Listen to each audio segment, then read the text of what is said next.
पंजाब वो धरती है जिसने दुनिया में कहीं मुसीबत पड़ी, अकाल आया, तूफान आया, भूकंप आया, सबसे पहले लंगर लगाने का काम, लोगों की मदद करने का काम पंजाब के लोगों ने किया। सुनामी में हमने देखा, भुज के भूकंप में हमने देखा, उत्तराखंड में हमने देखा, और आज पंजाब का एक बड़ा इलाका बाढ़ से प्रभावित है। कल अजनाला की तरफ मैं था, वहाँ बहुत सारे गांवों में पानी पहुँच गया है। पानी धीरे धीरे कम भी हो रहा है, कई बार पानी छोड़ा जाता है तो फिर पानी बढ़ जाता है। तो इसलिए अभी एक असमंजस की स्थिति और मुसीबत की स्थिति बनी हुई है। आज डेरा बाबा नानक आया हूँ। हमारे विधायक जी लगातार रंधावा साहब अपनी टीम के साथ काम कर रहे हैं। हर इलाके में हमारे विधायक, मंत्री सब बहुत अच्छे ढंग से काम कर रहे हैं। मान साहब लगातार अपनी सरकार के साथ मिलके, विधायक मंत्रियों के साथ मिलके काम कर रहे हैं। एक एक कार्यकर्ता जमीन पे है। लेकिन इस वक्त केंद्र सरकार के मदद की जरूरत है। आप दुनिया में कहीं कुछ होता है तो तुरंत हमारी केंद्र की सरकार पैकेज का ऐलान कर देती है, हम ये भेज रहे हैं, वो भेज रहे हैं। कल यहाँ कृषि मंत्री जी आए, घूम के चले गए, कह रहे हैं हम रिपोर्ट देंगे। तकनीक के इस जमाने में जब एक एक चीज की सूचना आप तक पहुंच रही है, सोशल मीडिया के जरिए, मीडिया के जरिए, टीवी चैनल्स पे दिखाया जा रहा है, अभी तक आप रिपोर्ट तैयार कर रहे हैं।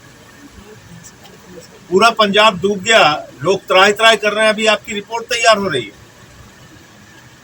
तो इसलिए प्रधानमंत्री मोदी जी को पंजाब के साथ सौतेला व्यवहार नहीं करना चाहिए, और जो पैकेज की मांग, राहत के पैकेज की मांग पंजाब के लिए की गई है, वो तुरंत देना चाहिए। और पंजाब का बहुत सारा पैसा, हजारों करोड़ रुपए बकाया है। मैंने पार्लियामेंट में भी उसका सवाल उठाया था, लेकिन आज तक वो पैसा, भगवंत मान जी बार बार चिट्ठी लिख चुके, कह चुके, नहीं दिया गया।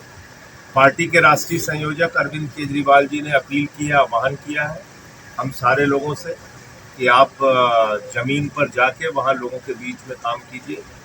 आज अमन अरोड़ा जी जो हमारे प्रदेश अध्यक्ष हैं, मंत्री हैं, हमारे वीपीओ हरभजन जी और मीटर साहब, रंधावा साहब के साथ मिलकर अभी कई गाँव में जाएंगे। डीसी साहब से भी हम लोगों की बातचीत हुई, एसएसपी साहब से भी बात हुई। लगभग 80 गाँव उन्होंने बताया कि यहाँ पे जो प्रभावित है, और 40 गांव हैं जो ज़्यादा प्रभावित हैं, जहाँ पे पानी पहुँचा है। लगातार यहाँ की टीम भी काम कर रही है। मैं लोगों से अपील करूँगा, जो ज़रूरत प्रशासन के द्वारा बताई गई उसमें त्रिपाल की और चारे की, पशुओं के चारे की। देखिए, इसमें क्यों हम केंद्र सरकार से मदद की मांग कर रहे हैं? यहाँ कोई खाने की कमी नहीं। पंजाब में लोग दूसरों का पेट भरते हैं। यहाँ तो लोग, मैं देख रहा था, ऐसे दुर्गम और जोखिम भरे इलाके में जा के लोग मदद कर रहे हैं, जिसके लिए कल्पना करना भी मुश्किल है। यहाँ जरूरत है इस वक्त जो नुकसान हुआ है, मकानों का, दुकानों का, मवेशियों का, पशुओं का, सड़कों का, जो बड़े पैमाने पर नुकसान हुआ है, उसके लिए केंद्र सरकार को मदद करनी चाहिए। यही बात मुझे कहनी थी। सर, रवनीत बिट्टू आए थे, वो बोले कि 11,000 करोड़ रुपया पंजाब सरकार के पास पड़ा है, वो खर्च क्यों नहीं कर रही? देखिए, ऐसा है कि जब हम अपने पैसे की मांग करते हैं, बार बार चिट्ठी लिखते हैं, उनसे कोई भीख नहीं मांग रहा। पंजाब सरकार का जो हजारों करोड़ का पैसा बाकी है केंद्र सरकार के पास, रिकॉर्डेड है, वो दिलवा दें। उसको क्यों नहीं दिलवा रहे? नुकसान तो भाई पंजाब का नुकसान हुआ है। पंजाब के डेवलपमेंट का पैसा केंद्र सरकार ने रोक के रखा है, हजारों करोड़ रुपए रोक के रखा है। हमारे मुख्यमंत्री भगवंत मान जी ने कई बार उनको रिक्वेस्ट किया कि भाई हमारा पैसा, हमारा हक हमें दीजिए। मैं आपको वीडियो शेयर कर सकता हूँ, सदन के अंदर मैंने सवाल उठाया। आज तक आप हमारा पंजाब का जो पैसा वो नहीं आप दे रहे हो, और आप गलत प्रचारित करने का काम कर रहे हैं, ये ठीक नहीं। सर, ऐसे है कि आप उनको ब्लेम कर रहे हो, वो आपको ब्लेम कर रहे हो। ब्लेम गेम में पंजाबी जो है वो पिस रहा है। हम सिर्फ ब्लेम गेम नहीं कर रहे हैं, हम मौके पे मौजूद रह के काम कर रहे हैं।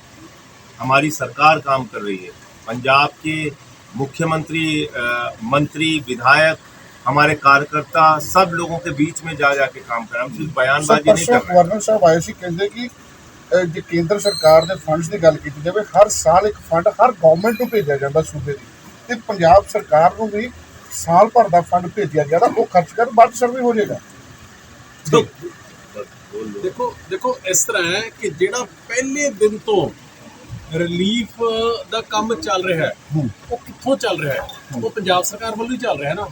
ਹੁਣ ਜਿਹੜੀ ਗੱਲ ਆ ਗਈ ਤੁਸੀਂ ਬਲੇਮ ਕਿ ਅਸੀਂ ਨਾ ਉਸ ਕੰਮ 'ਚ ਕਦੇ ਪਏ ਆ ਨਾ ਪੈਣਾ ਹੈ। ਜਿਵੇਂ ਸ਼੍ਰੀ ਸੰਜੇ ਸਿੰਘ ਜੀ ਨੇ ਗੱਲ ਕੀਤੀ ਕਿ ਜਿਹੜਾ ਪੰਜਾਬ ਦਾ ਪੈਸਾ ਪੰਜਾਬ ਦਾ ਹੱਕ ਹੈ। ਅੱਜ ਤੋਂ 5 ਦਿਨ ਪਹਿਲਾਂ ਸੀਐਮ ਸਾਹਿਬ ਨੇ ਚਿੱਠੀ ਲਿਖੀ, ਮੈਂ ਵੀ ਉਹਦੇ ਉੱਪਰ ਪ੍ਰੈਸ ਕਾਨਫਰੰਸ ਕੀਤੀ। ਪਿਛਲੇ ਸਮੇਂ ਤੋਂ ਜਦੋਂ ਦੀ GST ਰਜੀਮ ਚਾਲੂ ਹੋਈ ਹੈ 50,000 ਕਰੋੜ ਦਾ ਪੰਜਾਬ ਦਾ ਨੁਕਸਾਨ ਹੈ ਜਿਹੜਾ ਇਕੱਲੇ GST ਰਜੀਮ ਦੇ ਵਿੱਚ ਹੋ ਚੁੱਕਿਆ। 8,000 ਕਰੋੜ ਰੁਪਏ ਜਿਹੜਾ ਉਹ ਤੁਹਾਡਾ RDF ਦਾ ਜਿਹਦੇ ਨਾਲ ਪੇਂਡੂ ਸੜਕਾਂ ਬਣਨੀਆਂ ਨੇ, ਮੰਡੀਆਂ ਬਣਨੀਆਂ ਨੇ, 8,000 ਕਰੋੜ RDF ਦਾ ਤੇ MDF ਦਾ ਜਿਹੜਾ ਕਿ ਆਪਣਾ ਹੱਕ ਹਕੂਕ ਦਾ ਪੈਸਾ ਹੈ ਰੂਰਲ ਡਿਵੈਲਪਮੈਂਟ ਦਾ, ਉਹ ਇਹਨਾਂ ਨੇ ਰੋਕ ਰੱਖਿਆ ਹੈ। 828 ਕਰੋੜ ਰੁਪਇਆ 15 ਦਿਨ ਪਹਿਲਾਂ ਇੱਕ ਪਰਵਾਨਾ ਭੇਜਤਾ ਪੰਜਾਬ ਸਰਕਾਰ ਨੂੰ ਕਿ ਜੀ ਤੁਹਾਡਾ ਪ੍ਰਧਾਨ ਮੰਤਰੀ ਗ੍ਰਾਮੀਣ ਸੜਕ ਯੋਜਨਾ ਦਾ 828 ਕਰੋੜ ਰੁਪਇਆ ਉਹ ਅਸੀਂ ਰੱਦ ਕਰਦੇ ਹਾਂ, ਉਹ ਕੈਂਸਲ ਕਰਦੇ ਹਾਂ। ਮੇਰੇ ਕਹਿਣ ਦਾ ਮਤਲਬ ਇਹ ਹੈ ਕਿ ਇਹ ਪੈਸਾ ਜਿਹੜਾ ਉਹ ਰੋਕ ਕੇ ਬੈਠੇ ਨੇ, ਰੱਦ ਕਰ ਰਹੇ ਨੇ, ਦੱਬ ਕੇ ਬੈਠੇ ਨੇ। ਇਹ ਪੈਸਾ ਉਹਨਾਂ ਦਾ ਨਹੀਂ ਹੈ ਭਾਈ ਸਾਹਿਬ, ਇਹ ਪੈਸਾ ਆਪਣੇ ਸਾਰੇ ਲੋਕਾਂ ਦਾ ਹੈ। ਜੇ 1 ਲੀਟਰ ਤੇਲ ਵੀ ਪਾਉਂਦੇ ਆ ਤੇ 25-30 ਰੁਪਏ ਕੇਂਦਰ ਸਰਕਾਰ ਕੋਲ ਜਾਂਦੇ ਨੇ। ਇਨਕਮ ਟੈਕਸ ਕਮਾਈ ਇੱਥੇ ਜੇ ਇੰਡਸਟਰੀ ਕਰਦੀ ਹੈ ਕੋਈ ਹੋਰ ਕਰਦੀ ਹੈ, ਉਹਦਾ ਇਨਕਮ ਟੈਕਸ ਸਾਰਾ ਪੈਸਾ ਆਪਣੇ ਲੋਕਾਂ ਦੀ ਹੈ।